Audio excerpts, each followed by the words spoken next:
Hi students, in the last class as we have discussed about cube, cuboid and cylinder, now we will discuss about cone and frustum. Many students will be having doubt in this. Okay, so let's start with cone first.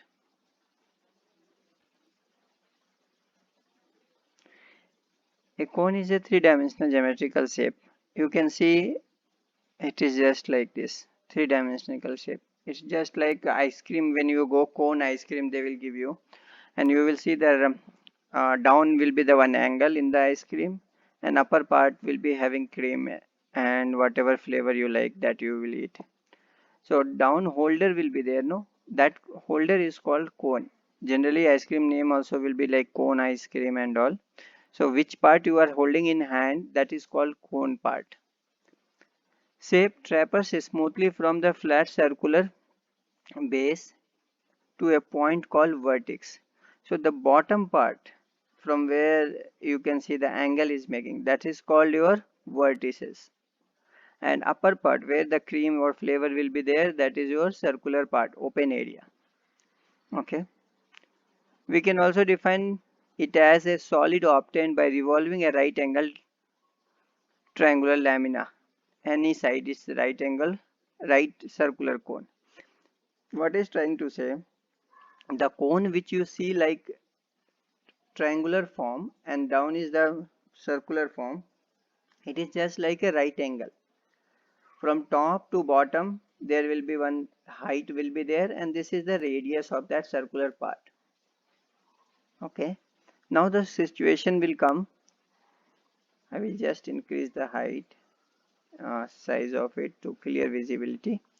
So this r is the radius of this circular part and l is the slant line height, not a straight height. A straight height is your h and L is your slant height. Now, slant height is of the cone, we can use h square and plus r square. Actually, it is a Pythagoras formula. If you want to find hypotenuse, what we require? Height square plus radius square.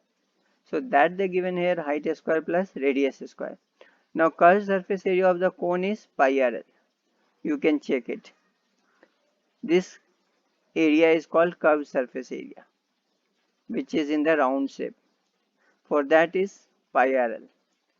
Now total surface area of cone is pi r plus l, means you have to cover everything in this. When you talk about total surface area, curved surface area and the upper part of the circle.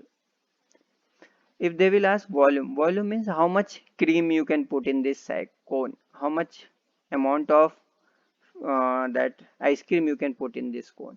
That is called volume. That volume formula is 1 by 3 pi r square h.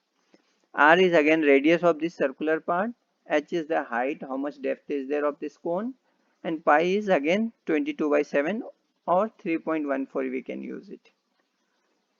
So this is your cone. Now the question is frustum. What is frustum? If the cone is cut off by a plane parallel but the base is not passing through a vertices, then we get a lower base portion as a frustum. So this is your cone previously. Now you have to cut this cone from two parts. This is the bottom part and okay, this you consider as the bottom part and this you consider as a top part. So upper part of the cone and lower part of the cone. Okay. So lower part of the cone we will take as a frustum because this again it became a smaller cone. So whatever we have learned in the previously cone, everything we can able to use in the upper part, this area. Now the lower part looks different. You can see there two circles are making ready. One is bottom here and is top here. These circles again radius are different, R2 and R1. And there is a gap between the upper circle and lower circle, that is considered as a height. But still you can see here also slant height is there. For this slant height again we require Pythagoras formula to find slant height. H square, this is your H square, R1 minus R2 square. R1 is the bigger radius, R2 is the smaller radius. So we have to subtract that, a square of it we have to do it. If they will ask curved surface area, this curved area should be how much? For that we can use pi r1 r2. R1 means again the lower radius, r2 is upper radius, and L is slant. If they want total surface area, then you have to add in this upper circle also and lower circle also. So when you will add that, it will become area of pi r1 square, pi r2 square. This kind of shape is called like bucket. Generally in house, if you will see, the bucket will be having similar situation. Lower bottom will be a smaller circle, and you can see the bigger circle will be open mouth area from where water we fill.